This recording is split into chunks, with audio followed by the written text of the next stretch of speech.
तर आज 6 एप्रिल आहे. एप्रिल महिन्याचा दुसरा आठवडा सुरू झालेला आहे आणि मार्च महिन्याच्या हप्त्याचं वितरण हे पेंडिंग आहे आणि लाडक्या बहिणी आता आतुरतेने मार्च महिन्याच्या हप्त्याची वाट पाहत आहे. फेब्रुवारीच्या हप्त्याप्रमाणेच मार्च महिन्याच्या हप्त्याला सुद्धा उशीर होईल का? कोण महिला मार्च महिन्यासाठी पात्र असतील, काही महिला अपात्र होतील का? आणि अशी माहिती समोर येत आहे की 71 लाख महिला लाडकी बहीण योजनेतून अपात्र करण्यात आलेल्या आहेत. त्या महिला पुन्हा लाडकी बहीण योजनेत पात्र होतील काय? एकंदरीतच लाडक्या बहिणींच्या मनात जे काही प्रश्न असतील त्या सर्व प्रश्नांचं उत्तर आपण आजच्या अगदी थोड्याशा व्हिडिओमध्ये पाहणार आहोत. त्यापूर्वी तुम्ही जर नवीन असाल तर नक्कीच आपल्या व्हिडिओला लाईक करून चॅनलला सबस्क्राईब करा. नमस्कार, मी भाऊसाहेब गोडे स्वागत करतो तुमचं लाडकी बहीण योजनेच्या एका नवीन व्हिडिओमध्ये. आणि आपल्या चॅनलवर तुम्हाला लाडकी बहीण योजनेसंदर्भात महत्त्वपूर्ण माहितीचे व्हिडिओ अगदी थोड्या शब्दात पाहायला मिळत असतात. त्यामुळे तुम्ही नेहमी आपल्या चॅनलवर अपडेट राहत चला. तर पाहून घ्या लाडक्या बहिणींनो, आज 6 एप्रिल आहे. अपेक्षेप्रमाणे आज हा GR यायला पाहिजे. या अगोदर जे काही 2 ते 3 महिने झाले त्या 3ही महिन्याचे पैसे हे वेळेवर आलेले नाही. फेब्रुवारीचा हप्ता तर मार्च महिन्याच्या 31 तारखेपर्यंत सुरू राहिला आणि यात असाच जर अंदाज लावतो म्हणलं, याच प्रमाणे जर वितरण होत असेल तर एप्रिल महिन्याचा सुद्धा शेवटचा आठवडा येणार आहे या मार्च हप्त्याच्या वितरणासाठी. पण मागचे जे काही हप्ते आले या हप्त्यात बऱ्याचशा अडचणी निर्माण झाल्या होत्या. काही वेळेस राज्यात निवडणुका होत्या, आचारसंहिता लागू होत्या, त्यामुळे हप्त्याला विलंब झाला होता. आणि मागचा जो काही हप्ता होता तर तो हप्ता मार्च महिन्याचा आणि मागचा जो काही हप्ता होता त्या हप्त्याला विलंब होण्याचं कारण म्हणजे राज्यात अर्थसंकल्पीय अधिवेशन सुरू होतं आणि त्या अधिवेशनामुळे या हप्त्याला विलंब झाले असल्याची माहिती समोर येत आहे. आणि यावेळेस आता कसलीही अडचण नसणार आहे, निवडणूक नसणार आहे, आचारसंहिता नसणार आहे आणि अधिवेशन सुद्धा संपलेलं आहे.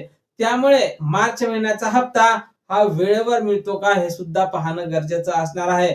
वेळेवर म्हणजेच 10 ते 12 तारखेच्या जवळपास जर मिळाला तर नक्कीच हप्ता वेळेवर मिळाला असं ग्राह्य धरल्या जाईल. कारण आपण नेहमीच पाहत आलेलो आहोत 10 ते 12 तारखेच्या जवळपास सर्व पात्र लाभार्थी महिलांच्या खात्यावर अगोदरचे पैसे म्हणजेच अगोदरच्या महिन्याचे पैसे येत असतात.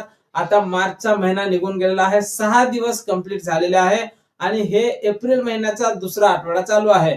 तर आज GR हा यायला पाहिजे आणि आज जर GR आला तर नक्कीच तुमचा जो काही हप्ता असेल तो हप्ता तुम्हाला 10 ते 12 तारखेच्या जवळपास मिळणार आहे. तर लाडक्या बहिणींनो, आज दुपारपर्यंत तरी GR आला नाही, आज संध्याकाळपर्यंत वाट पाहावी लागणार आहे.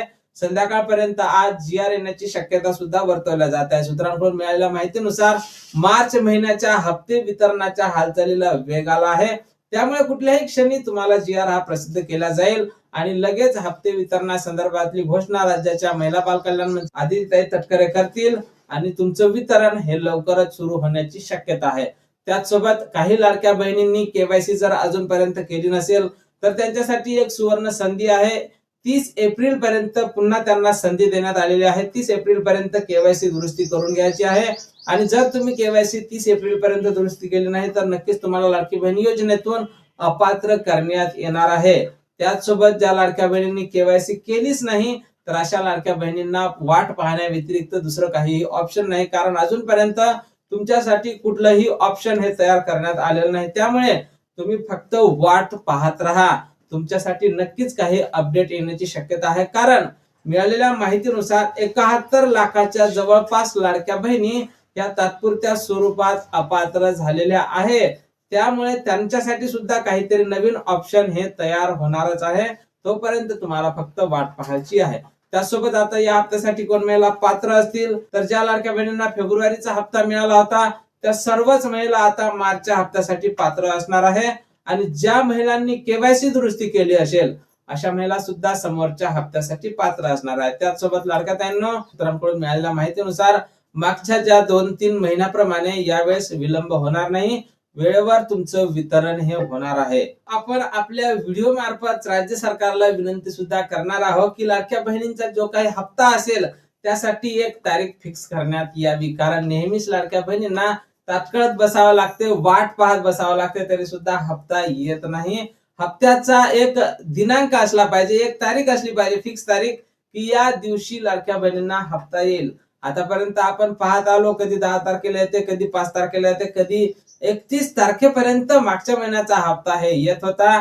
तर यासाठी तुमचं मत तुम्ही कमेंट बॉक्स मध्ये नोंदवायचं आहे. तुमचा सपोर्ट असल्याशिवाय कुठलीही गोष्ट शक्य नसणार आहे. त्यामुळे लाडक्यानो आपल्या व्हिडिओला लाईक करून कमेंट बॉक्स मध्ये तुमचं नाव, गाव आणि जिल्हा कळवायचा आहे. त्याचसोबत तुम्हाला फेब्रुवारीचा हप्ता मिळाला का आणि तुम्हाला फिक्स 1 तारीख करून द्यायला पाहिजे काय सरकारने, हे सुद्धा तुम्ही कमेंट बॉक्स मध्ये कमेंट करून सांगायचं आहे. त्याचसोबत बऱ्याचशा अशा काही गोष्टी आहेत ज्या सरकारने लाडक्या बहिणींसाठी आता लवकरात लवकर केल्या पाहिजे. कारण विधानसभा निवडणुकीच्या अगोदर तत्कालीन राज्याचे मुख्यमंत्री एकनाथ शिंदे साहेबांनी लाडक्या बहिणींना 2100 रुपये देण्यासंदर्भात सुद्धा आश्वासन दिलेलं होतं की आम्ही जर सत्तेत आलो तर लाडक्या बहिणींच्या मानधनात वाढ करून 1500 वरून 2100 रुपये इतकी वाढ करू. पण लाडक्या बहिणींनो अजून त्या संदर्भात कसलीही माहिती समोर आलेली नाही आणि अजूनपर्यंत वाढ झालेली नाही. आता जे अर्थसंकल्पीय अधिवेशन पार पडलं, या अर्थसंकल्पीय अधिवेशनात राज्याचे मुख्यमंत्री देवेंद्र फडणवीस साहेब यांनी सांगितलेलं आहे की पुढच्या 1 वर्षासाठी लाडकी बहिणी योजनेसाठी लागणारा जो निधी आहे त्या निधीची तरतूद केलेली आहे. जवळपास किती निधीची तरतूद केलेली आहे या संदर्भात स्पष्टता अजून नाही, पण समोरच्या 1 वर्षासाठी निधीची तरतूद केली असल्याची माहिती त्यांनी दिलेली आहे. त्याचसोबत वेळोवेळी प्रचार सभेदरम्यान असो, कुठल्याही भाषणादरम्यान असो, राज्याचे मुख्यमंत्री असतील, उपमुख्यमंत्री असतील, एकनाथ शिंदे साहेब यांनी सुद्धा वेळोवेळी लाडक्या बहिणींना आश्वस्त केलेलं आहे की वेळ येईल त्यावेळेस, जेव्हा वेळ